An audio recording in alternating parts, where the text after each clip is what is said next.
सबसे पहले कोई भी काम करना हो ना तो बोरो स्टडी करें, यूट्यूब की वीडियोस देख लें, आर्टिकल्स देख लें। सर बात सुनिए, जब कोई जैसे डिप्रेशन, अगर आप डिप्रेशन को डिजीज कह रहे हैं तो फिर जैसे डिप्रेशन का कोई पेशेंट है उसका तो खाना खाने को पानी पीने को दिल नहीं करता, तो वो अपने हार्मोन्स को कैसे कंट्रोल करेगा? वो यूट्यूब की वीडियो देखना तो अलग बात हो, तो उनको हाथ भी नहीं लगा। देखिए, एक लिमिट तक इंसान को समझ होती है, उससे ज्यादा हो तो किसी अटेंडेंट को डॉक्टर के पास लेके जाना। हम अभी ये केस डिस्कस कर रहे हैं कि वो कंडीशन नहीं है, सही होगी ना। जैसे मैं बताऊं, मुझे पता है कि डोपामाइन जो है ये रिलैक्सेशन हार्मोन है। जब मैं रिसर्च करते करते थक जाता हूं तो अपने गार्डन को भी मैं खुद ही तैयार करता हूँ, वहां जाकर फिजिकल वर्क करता हूँ, मेरा डोपामाइन खारिज होता है, मैं रिलैक्स हो जाता हूँ, दोबारा रिसर्च करता हूँ। तो अभी आप इस लेवल पे नहीं कि आपका रिफ्लेक्टर हो चुका और मान ही नहीं है किसी का। जैसे मेरे पास कभी कभी पेशेंट आती है, वो कहते हैं तू क्या होगा, तेरे से ज्यादा अच्छा मोटिवेशनल स्पीकर है। वो फेस में जा चुका होता है, वो कहता है तुम मुझसे सीखो। आईवी के डायरेक्टर है, उनके बेटे के साथ भी प्रॉब्लम हुआ तो उसके बाद मेरे पास लेकर आए, कहते हैं तेरे को क्या है, मेरे तो रात में ये होता है वो होता है। जब हो गया सब कुछ मान लिया, जब चला गया उनके पेरेंट्स को, मैंने कहा नहीं, इसको आपको लेके जाना पड़ेगा हॉस्पिटल, एंटी साइकोटिक मेडिसिन के बगैर गुजारा नहीं है, सही है। लेकिन मैं ये कह रहा हूँ कि ऐसा नहीं है। देखिए मुझे 1-1.25 घंटे से मेरे को तो बर्दाश्त किया था आपने, तो ये हार्मोन इतने नहीं बिगड़े आप लोगों के। अच्छा, एक छोटी सी मिसाल है हैप्पीनेस की। 3 हार्मोन से हैप्पीनेस बन रही है, डोपामाइन, सेरोटोनिन, ऑक्सीटोसिन। अब क्या सेरोटोनिन एक्सट्रीम है, डोपामाइन बहुत रुकता है, ऑक्सीटोसिन तो क्या होगा, आप खुश होंगे। एग्री? सेकंड आ जाए, डोपामाइन थोड़ा सा बढ़ गया, ऑक्सीटोसिन उतना ही है, सेरोटोनिन कम हो गया तो लाइट डिप्रेशन में चले गए आप लोग। एग्री? एंजाइटी, डोपामाइन क्या हो गया, कम हो गया, सेरोटोनिन कम हो गया, ऑक्सीटोसिन कम हो गया तो एंजाइटी शुरू हो गया, सही है। डोपामाइन हाई हो गया, सेरोटोनिन हाई हो गया, ऑक्सीटोसिन हो गया तो आप क्या हो गए, मोहब्बत है, इश्क नहीं है, ये वाला ये मोहब्बत है। इश्क में क्या होगा, डोपामाइन नीचे होगा। There is a difference between इश्क एंड मोहब्बत। माँ बाप से मोहब्बत होती है, मोहब्बत में से पाकिस्तानी निकाल दो, इश्क बन जाता है। सही होगी बात? एग्री और not? Sir, I want you to explain a bit about thyroid hormone disorder. Sure. देखिए, आपका वेट ज्यादा है तो यकीनन आपका जो है ना थायराइड प्रॉब्लम होगा, सही है ना। आपका भी वेट ज्यादा है, आपका भी थायराइड प्रॉब्लम होगा। ये कैसे बता, कौन सा TSH? तीसरा भी करवाना है। अरे TSH आ गया, उसके बाद आप जाए इस पे पेट्रियोट्री पे, फिर आपका पेट्रियोट्री गलत सिग्नल दे रहा है। चलो मुझे वो ना रिसर्च भेज दीजिएगा, छोटी सी चीज मैं बता दूं। नहीं, जो बैंड होता है ना, वर्ल्ड में बैंड की खत्म कर दी गई है। हमारे रिजल्ट के सामने बैंड लिखा होता है, वो बैंड खत्म कर दिया। आप कहते हैं पेशेंट के जो आपके सिम्टम्स हैं उससे कोरिलेटेड, तो तकरीबन इसके थायराइड के 13 सेंटर में मेरी साइड में जाइएगा, मतलब मेरी चीजें मैं कॉपी करूंगा। अच्छा, थायराइड क्या है कि थायराइड में आपका जो ये वाला प्रॉब्लम होता है, थायराइड प्रॉपर नहीं बन रहा होता। अब आपने ये तो सिम्टम एक नजर आ गया आपको, फिर क्या होता है, अगर आप सुबह सो के उठे तो आपकी दोनों आई बैलेंस नहीं होती। दूसरा है, तीसरा ये होता है बाल बहुत पतले हो जाते हैं। चौथा ये है कि आपका जो नेल्स है वो कमजोर हो जाते हैं। पांचवा ये है कि आपके जोड़ों में दर्द हो रहा होता है। इस तरह की जो सारी चीजें, उसमें से देखेगा 13 में से अगर तक कुछ 6 नहीं है तो आप पेशेंट हैं। अच्छा, पाकिस्तान में एक और डिफरेंट केस मुझे देखने को मिला था कि इसमें वेरी करता है, हाइपर दोनों, कभी कभी हो जाता है, कभी एक ही पेशेंट हो तो उसमें भी उसको स्टडी किया जाता है। फिर इसमें डाइट आप चेंज कर सकती हैं, एक्सरसाइज कर सकती हैं, उससे काफी हद तक कंट्रोल हो जाता है। मैंने बताया ना, दोनों तरह का होता है, उसको भी कंट्रोल करना पड़ता है।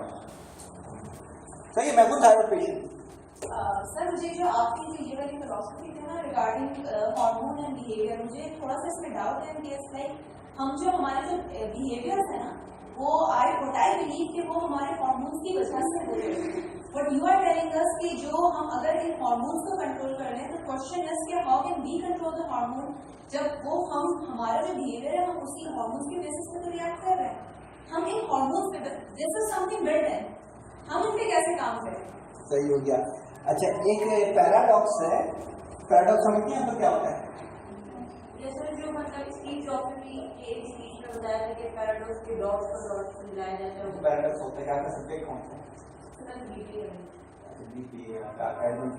पैराडॉक्सिस वर्ल्ड में बहुत बड़े बड़े रेवोल्यूशन जो आए हैं वो पैराडॉक्सिस की वजह से आए हैं।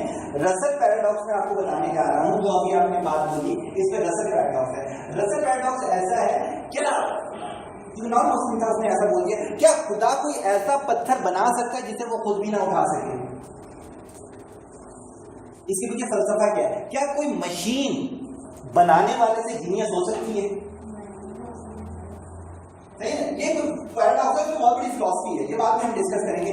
इन्होंने ये कहा कि हाउ इज इट पॉसिबल कि हम हार्मोन्स को करते हैं, हालांकि हार्मोन्स हमें चला रहे हैं। सही होगी। देखिए, जब आपको हार्मोन चलाना शुरू कर देंगे तो आप पेशेंट हो गए, उससे पहले तक आप चला सकते हैं। सही होगी। हमारे जो इमोशंस होती हैं ना, वो दो चीजों की वजह से होती हैं। एक होती है कि हम अपने आप को क्या मैसेज दे रहे होते हैं, वो लॉ ऑफ अट्रैक्शन होगी। दूसरा, हमारा हार्मोन उस पर रिप्लाई करता है। तो ये दोनों को अगर आप बैलेंस करके चलेंगे तो आप कर सकते हैं तो काफी %। So it means that again it comes to the subconscious. क्योंकि सबकॉन्शियस कंट्रोल होगा तो ही हम हार्मोन्स को कंट्रोल कर सकते हैं, मैसेज डिलीवर कर सकते हैं। बिल्कुल सही कर दिया। अब इसकी एक मैं मिसाल देता हूँ, हो सकता है आपको बुरी लगे, पहले मैं माजरत कर लेता हूँ।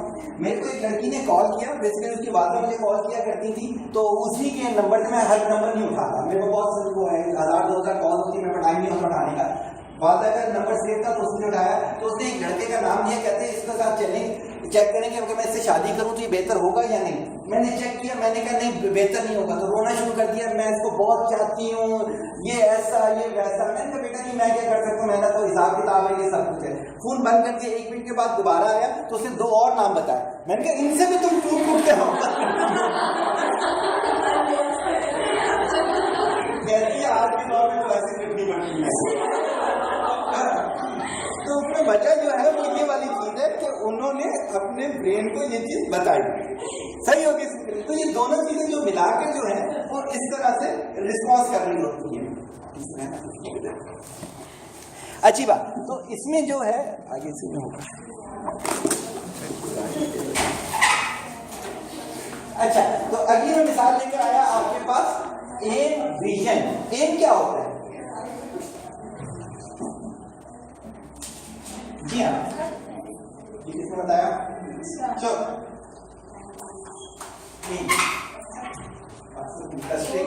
क्या हुआ, एक ना गांव में चोरी हो गई, तो जो थे पुलिस वाले आए, देखना शुरू करके बूढ़ी सी औरत जो थी ना, वो इंस्पेक्टर के पास आई और कहती है कि मुझे पता है चोरी किसने की है। इंस्पेक्टर ने कहा बूढ़ी औरत है, रात भर जाती रहती होगी, तो उसे यकीनन पता होगा। वो उसे साइड पे लेके गई और कहती है चोरी किसी चोर ने की। तो आपने बिल्कुल सही कहा, एम जो होता है वो मकसद होता है। तो कोई और बताए इससे अच्छी डेफिनेशन, इससे भी अच्छी definition. What is the difference between aim and needs according to definition? ये नीड इसकी इलेक्ट्रिसिटी है, एम इसका लाइट देना है। ये नीड इसकी क्या है? इलेक्ट्रिसिटी है। एम इसका हवा देना है। गाड़ी नीड उसकी क्या है? पेट्रोल है। एम उसकी ट्रांसपोर्टेशन है। एग्री? इसी तरह से खाना खाते हैं, ऑक्सीजन इंटेक करते हैं, पानी करते हैं, कपड़े पहनते हैं, ये सारी क्या चीजें हैं? एम क्या है?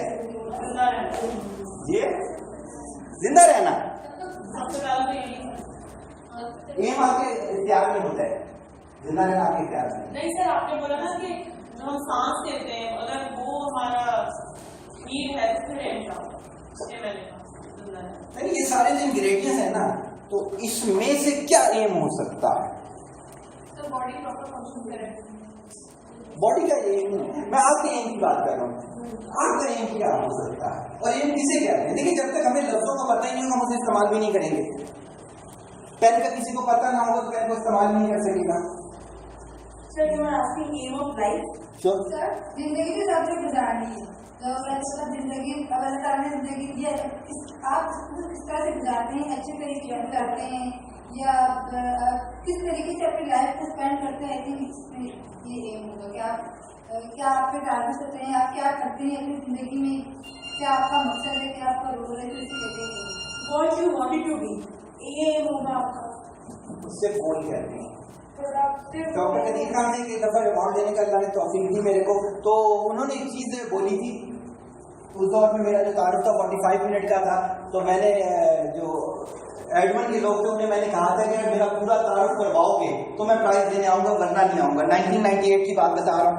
तो 45 मिनट का अल्हम्दुलिल्लाह मेरा तारुफ कंप्लीट हुआ। तो डॉक्टर कदीर खान ने कहा था कि सर बड़ी खुशी होती है, तो जैसे लोग पाकिस्तान में है, लेकिन यार हमारा वक्त भी कीमती है।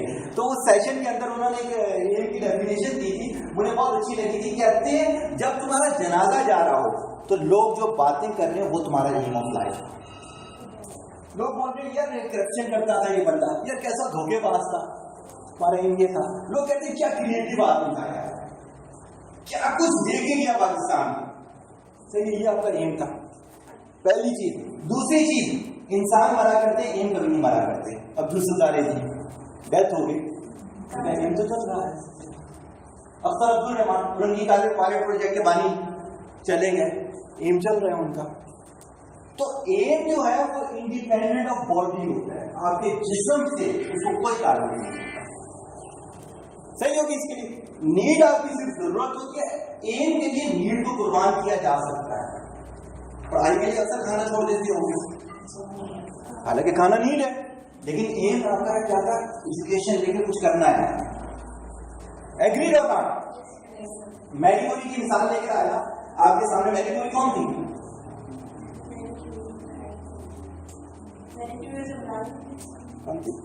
नहीं वो है किसी ने हाथ उठाया, आपने उठाया क्यों? हाथ से अच्छा था, बोल देते कुछ। अच्छा, मैरी क्यूरी ने ये जो था आपका रेडियो एक्टिव एलिमेंट ने जो था वो फाइंड आउट किया था। बहुत गरीब थी, जब बहुत छोटी उम्र में थी कि उसके फादर की डेथ हो गई थी। इतनी गरीब थी कि भूखी स्कूल जाती थी कि एक दफा भूख से बेहोश हो जाया करती थी, लेकिन एम क्या था कि कुछ करके दिखाना है। छोटी बहन की पढ़ाई के लिए अपना सब कुछ कुर्बान कर दिया करती थी। वाहिद साइंटिस्ट है जो 2 दफा नोबेल प्राइज के लिए। तो क्या यहाँ से हमें पता चलता है क्या? फिर बहुत राइट ब्रदर्स की मैंने मिसाल लिखी हुई है। राइट ब्रदर्स कौन थे? कौन थे? जिन्होंने जहाज बनाया था इस चीज के लिए। अच्छा,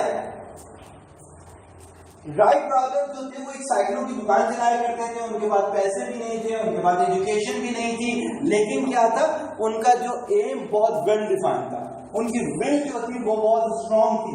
दैट्स व्हाई उन्होंने क्या किया, आपको इतना अच्छा तोहफा देकर अर्नेस्ट माओ वगैरह इन सब की मिसालें देने की जरूरत नहीं है, ऑलरेडी ज्यादा बोलते चले जा रहे हैं हम। कम्युनिकेशन किसे कहते हैं? कम्युनिकेशन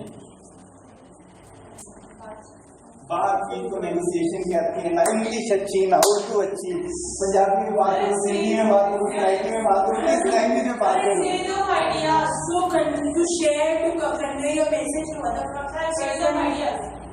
अगर आइडिया ना हो वैसे ही वो वाली जो बातें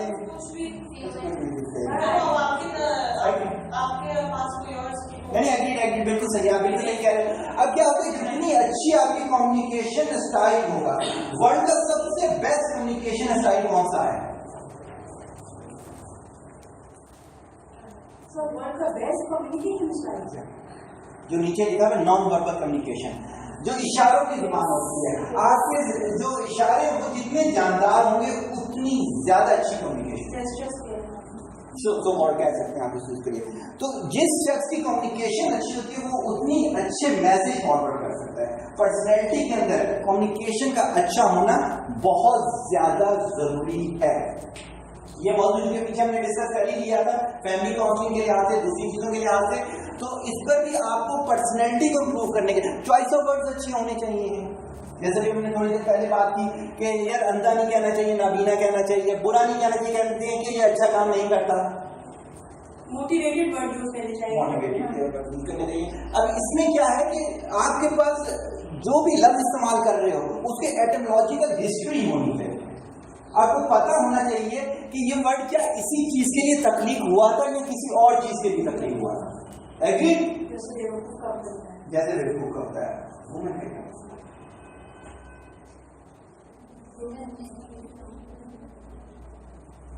आप लोग को मैं नहीं है, आपको 10 साल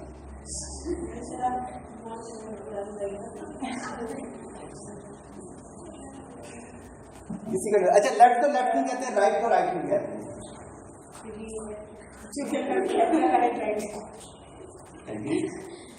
सही हो गया। मुझे नहीं बताया, यकीन करें लोगों ने मुझे नहीं बताया। जहाँ हम एड्रेस करें इन सब की हिस्ट्री कि नेगेटिव को नेगेटिव क्यों कहते हैं, जैसे क्रोमोसोम को क्रोमोसोम क्यों कहते हैं, एटम को एटम क्यों कहते हैं, मैन को मैन क्यों कहते हैं, मर्द के बटन लेफ्ट साइड पे क्यों होते हैं, औरत के राइट साइड पे क्यों होते हैं। इसके पीछे भी लॉजिक होती है।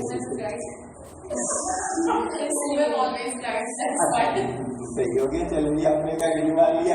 अब क्या है कि इन सब के पीछे सब लैपटॉप को लैपटॉप क्यों कहते हैं, बल्ब को बल्ब क्यों कहते हैं, चेयर को चेयर क्यों कहते हैं, हर चीज के पीछे क्या है हिस्ट्री मौजूद है।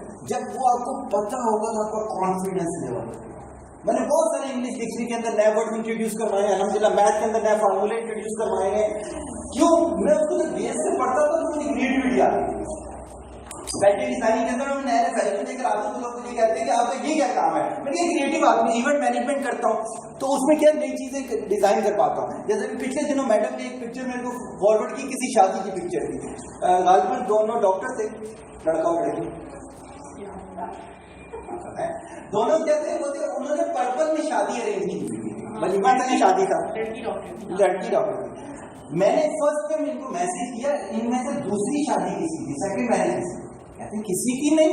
मैंने कहा जी purple colour second marriage colour है, गूगल पे कभी सर्च कीजिएगा। एग्री? तो उसमें क्या चीज है कि हर चीज के पीछे फलसफा है। अगर आपको स्टडी मौजूद है तो आपको पता होना चाहिए कि यार इससे क्या होता है। आज के वर्ल्ड के में जब पेशेंट का रूम डिजाइन किया जा रहा है तो कलर का होता है। जब मैं किसी स्टूडेंट का रूम डिजाइन कर रहा होता हूं तो मैं क्या करता हूं, सबसे पहले उसके पूरे खानदान की तस्वीर देखता हूं, कलर टोन और उनकी नेचर लेकर आता हूं, उस नेचर से उसका बेडरूम डिजाइन करना शुरू करता हूं। तो ये सब भी कम्युनिकेशन है। अभी मैं ड्राइंग रूम डिजाइन कर रहा हूँ, रिलीजियस फैमिली है, दाढ़ी रखी हुई है, एजुकेशनिस्ट है, तो मैंने उनके रूम के अंदर एक पिक्चर पेंटिंग लगानी है।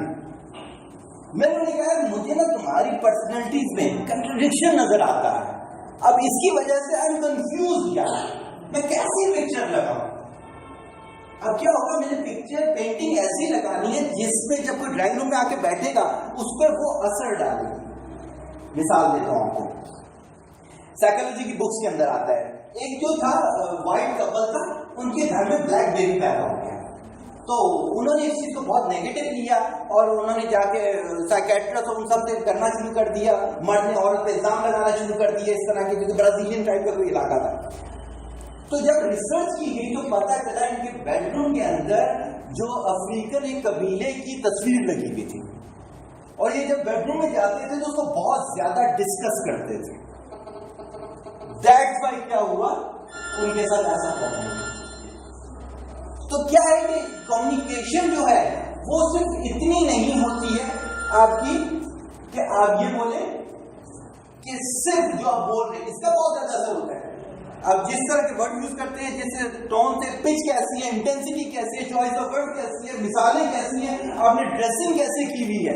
मैं एक जगह पे लेक्चर देने के लिए गया तो ये जो थे आपके यूसुफ से कबीले का लेक्चर था, तो उस दिन मैंने बड़े खुले डुले से कपड़े पहने, तो जो मेरी टीम थी कहते हैं ये क्या, मैंने कहा दूसरे पहन के गया, जूतियां लगेंगी मुझे, तो मुझे बड़े एहतियात से ड्रेसिंग करके जानी पड़ेगी। एक एक चीज जो है वो कम्युनिकेट करती है कि आप कहाँ जा रहे हो, क्या सब कुछ है। और आपको पता होना चाहिए कि वर्ल्ड के अंदर जो टॉप ब्रांड है उनको बाकायदा ये कोर्स करवाया जाता है कि आपकी ड्रेसिंग क्या होगी, आप शूज कैसे पहनेंगे, अगर लड़के तो ज्वेलरी कैसे होगी, ईच एंड एवरीथिंग का क्या बताया जाता है, वो क्या दे रहा है, मैसेज दे रहा होता है। एग्रीड और not? So then what is the definition of communication? Communication की एग्जैक्ट डेफिनेशन क्या होनी चाहिए है इसके लिहाज से, ट्रांसफरेंस ऑफ नॉलेज। नॉलेज कैसे ट्रांसफर हो रहा है? अच्छा, what is the difference between information and knowledge? कौन मुझे बताए? Don't you think transfer of knowledge means education? Education को बता, वो डिफरेंट है, मैं वो बताऊंगा। सर एक आपका इल्म है और एक आपकी तालीम है। इंफॉर्मेशन जो होता है और नॉलेज क्या होता है, मैं आपको छोटी सी बात बताता हूँ। इंफॉर्मेशन आप कलेक्ट कर सकते हैं, उसमें एडिशन कर सकते हैं, नॉलेज की मौजूदा है। सुबह ना फजर में उठना चाहिए है, ये इंफॉर्मेशन है। आप सुबह उठते हो, ये नॉलेज है।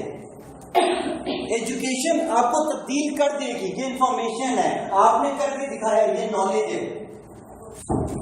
सही है, इंसान को किताबें पढ़ना चाहिए, ये इंफॉर्मेशन है, आपने किताबें पढ़ी, ये नॉलेज है।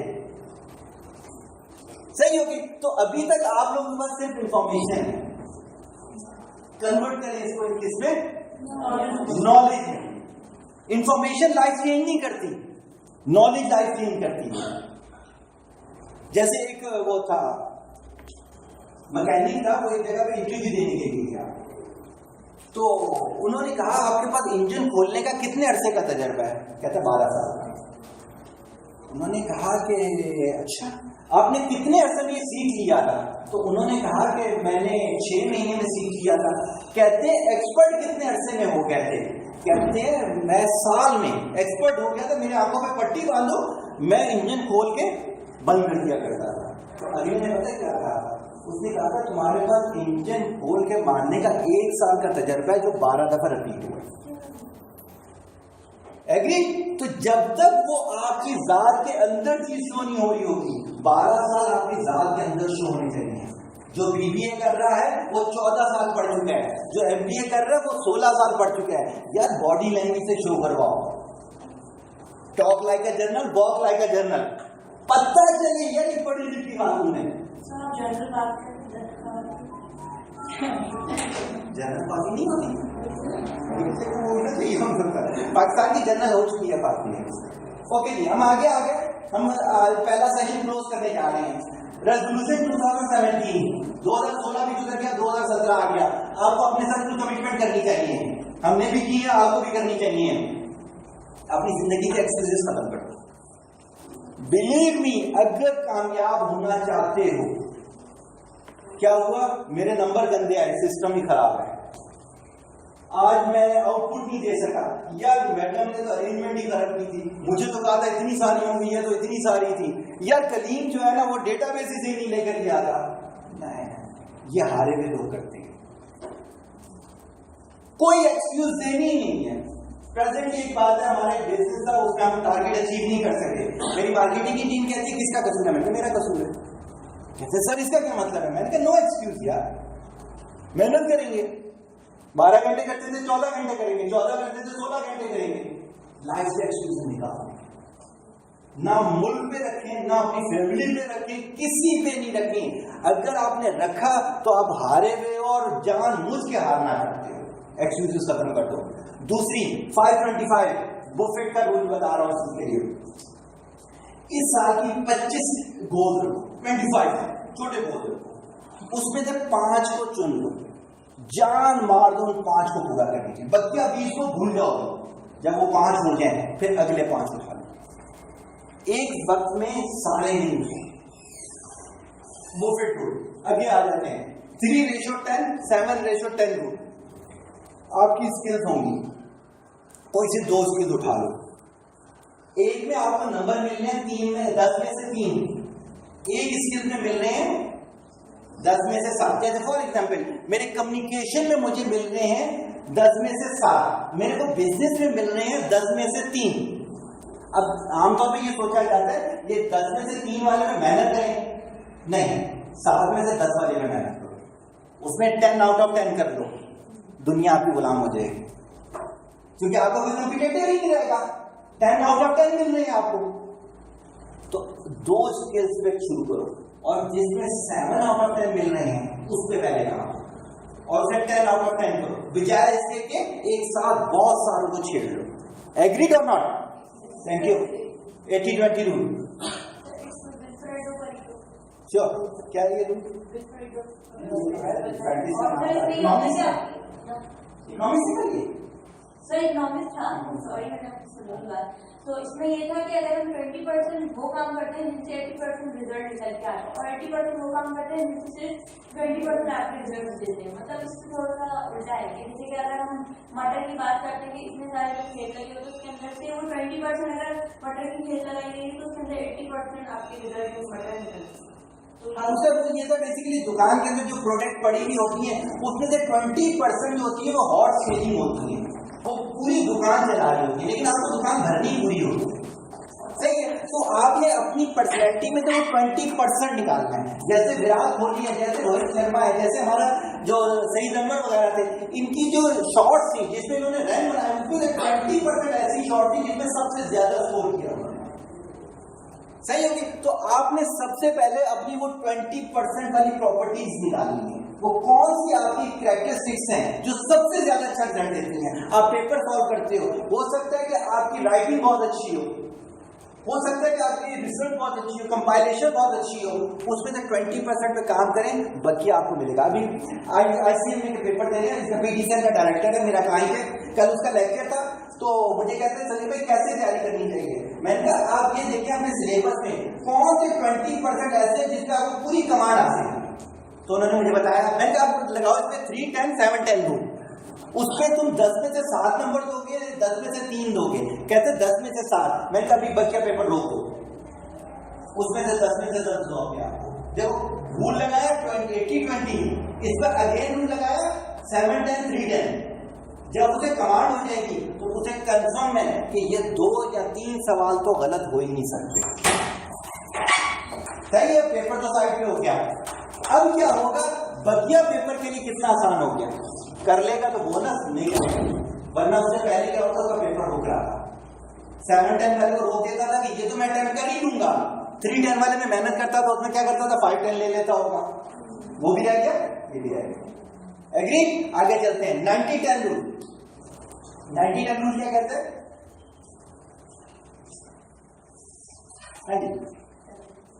90-10 रूल बेसिकली ये कहता है कि जो आपकी सक्सेस है, सही होगी, 90% डिपेंड कर रही होती है आपकी इन चीजों पर कि आप किसी चीज का रिस्पॉन्स कैसे करते हैं। What is the difference between reaction and response? Reaction में और रिस्पॉन्स में क्या फर्क है?